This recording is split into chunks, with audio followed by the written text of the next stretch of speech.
আমি আবার আসলাম আপনাদেরকে আমার কিছু কথা শেয়ার করার ছিল।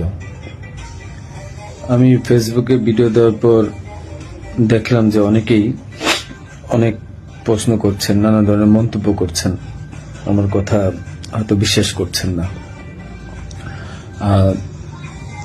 অনেকের একটা প্রশ্ন ছিল যে আসলে আমি দেশে আছি বা আসলে দুবাই যাইনি।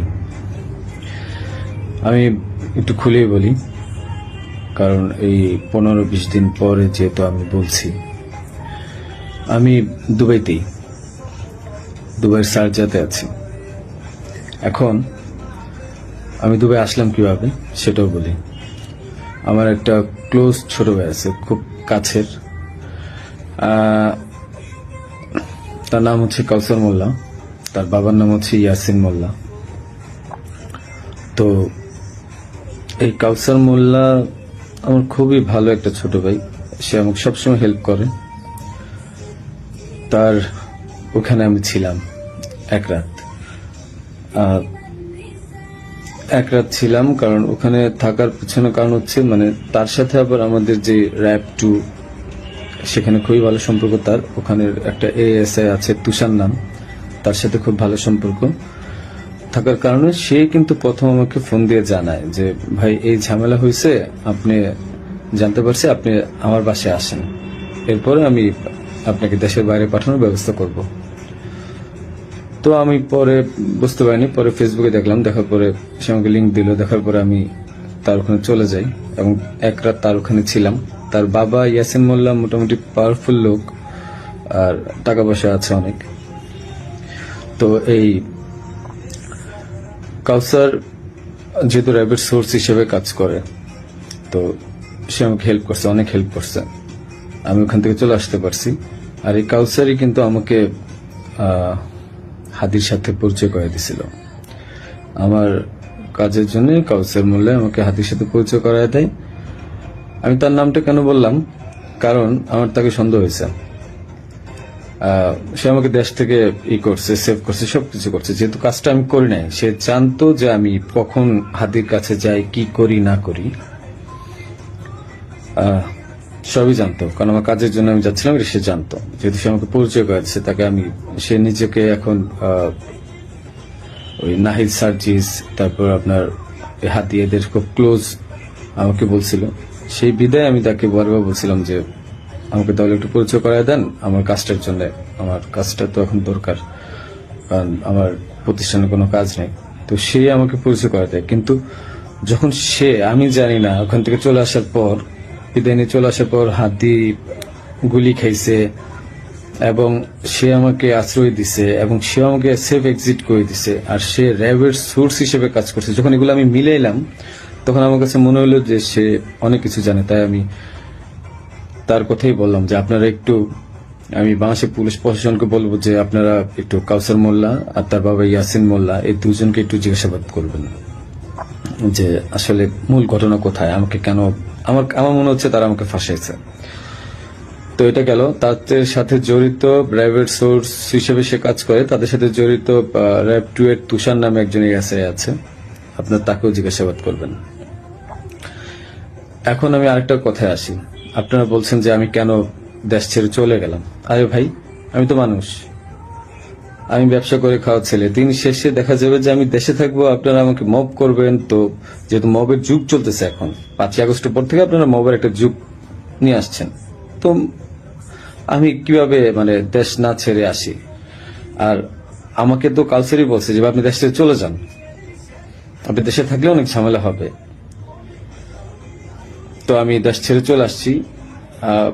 পরবর্তী জানতে পারছি এই কাউসার র্যাবের সবার সাথে ঘুরে ঘুরে মানে মোটামুটি র্যাবকে ব্যস্ত রাখছে এবং আমার ফ্যামিলিকে সেই মোটামুটি ইনফরমেশন গুলো দিচ্ছে। তো আমি বারবার বলছি যে আপনারা কাউসারকে ধরেন। আমি শিওর এ আমাকে ফাঁসানোর পিছনে অনেক বড় হাত আছে এবং সে জানে যে কাজ কাদের। যেহেতু তার ব্যাকগ্রাউন্ড, আমার ছোট ভাই ভালো সম্পর্ক ছিল, তার ব্যাকগ্রাউন্ড কিন্তু ভালো ছিল না। একটা ভিডিও আমি শেয়ার করব, সে কিছুক্ষণ পরে তার হাতে আর্মস ছিল, এই ভিডিওটা আমি শেয়ার করব। এটা আমাকে একজন পাঠাইছে। ওকে, আচ্ছা, এখন আরেকটা প্রশ্ন আপনাদের উত্তর দিই। আমি প্রশ্নগুলো নোট করছি, একটু একটা মিনিট। আচ্ছা, আমার ব্যাংকের যে ট্রানজেকশন, হ্যাঁ, আমার ব্যাংকের যে ট্রানজেকশন, আমি বলি, আমি সরকারি কাজ যেহেতু করি, আমার ব্যাংকের ট্রানজেকশন প্রতি বছর যে টার্নওভার, এই প্রতিটা টার্নওভারের ভ্যাট ট্যাক্স দেওয়া, আমি প্রুফ দেখাই আপনাদেরকে।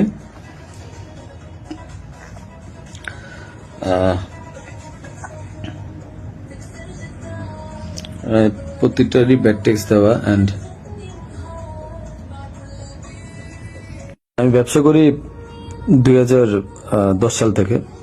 তো আমি ট্যাক্স দেওয়া শুরু করেছি মেবি 14 সাল থেকে। হ্যাঁ, তো ওসব কাগজগুলো নাই, একটা দুটা বছরের খুঁজে পাইছি। এই যে দেখেন, 2022 সালে আমার 21 লাখ টাকা ট্যাক্স দেওয়া ছিল, এবং 2023 সালে আমার 66 লাখ টাকা, এবং এই বছর কিন্তু আমি 9 লাখ টাকা, ব্যবসা এত ভালো ছিল না, 9 লাখ টাকা আমি ট্যাক্স দিয়েছি। ঠিক আছে, আপনাদের আরো কিছু প্রশ্নের উত্তর দিব আমি। যে আপনারা বলছেন যে আসলে হাতি টাকা নেয় না, হাতি অনেক ভালো মানুষ।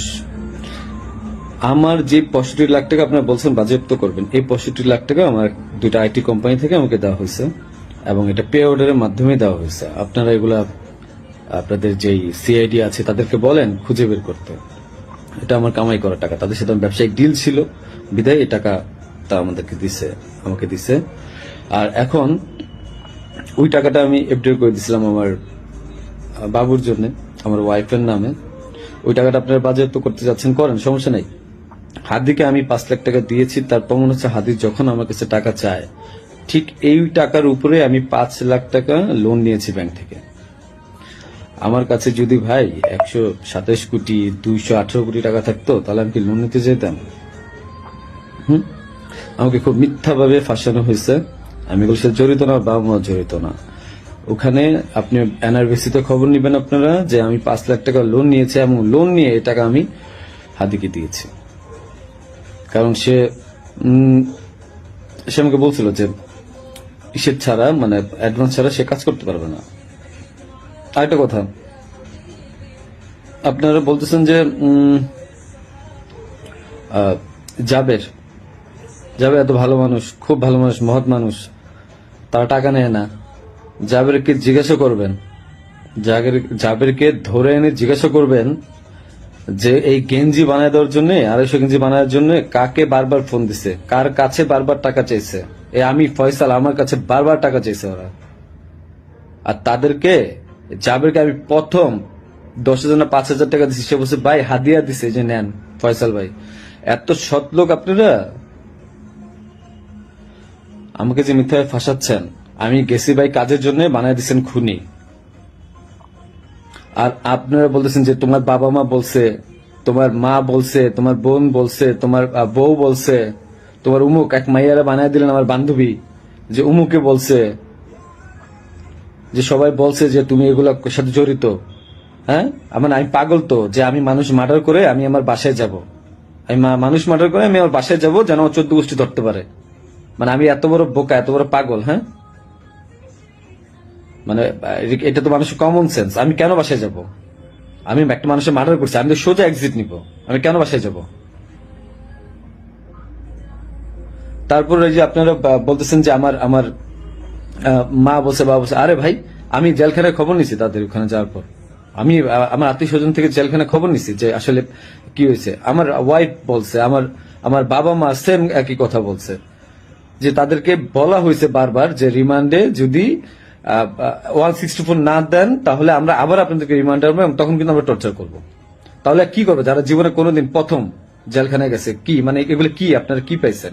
যে আমি ওরা মার্ডার করছি, প্রমাণ কোথায় আপনাদের কাছে যে আমি ওকে মার্ডার করছি? আপনারা কালচারকে ধরেন।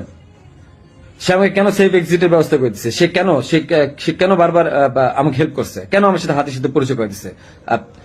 He knows everything. তারপরে যে ব্যাড ট্যাক্স টাকা, একটা প্রমাণ দেখেন তো কোথা থেকে টাকা ঢুকছে। আর ভাই আমার কামানো 65 লাখ টাকা আপনারা বাজেয়াপ্ত করে দিচ্ছেন। কেউ আমাকে টাকা দিছে? আমি ব্যবসা করে খাওয়াচ্ছিল। আপনারা বারবার আমি বলতেছি আপনাদেরকে যে এখানের সাথে আমি জড়িত না, একটা পর একটা মিথ্যা ব্লেম দিচ্ছেন, যে কমেন্টের পর কমেন্ট গালাগালি করতেছেন, যা মন চাই করতেছেন।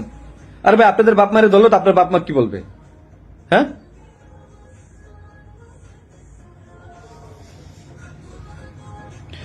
যে আপনাকে জিজ্ঞাসা করেন যে গেঞ্জি কার কাছ থেকে বাঁধিয়েছে, পতাকা কার কাছ থেকে বাঁধতে চাইছে, জিজ্ঞাসা করেন।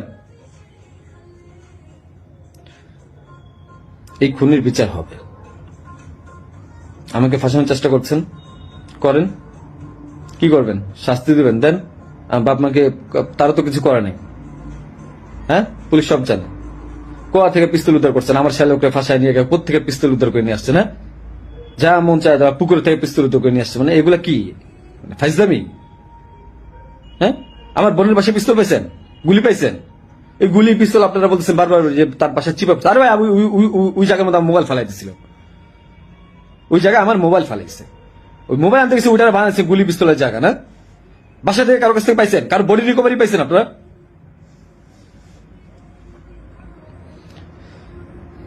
আপনি এদেরকে ধরেন, অনেক কিছু জানতে পারবেন।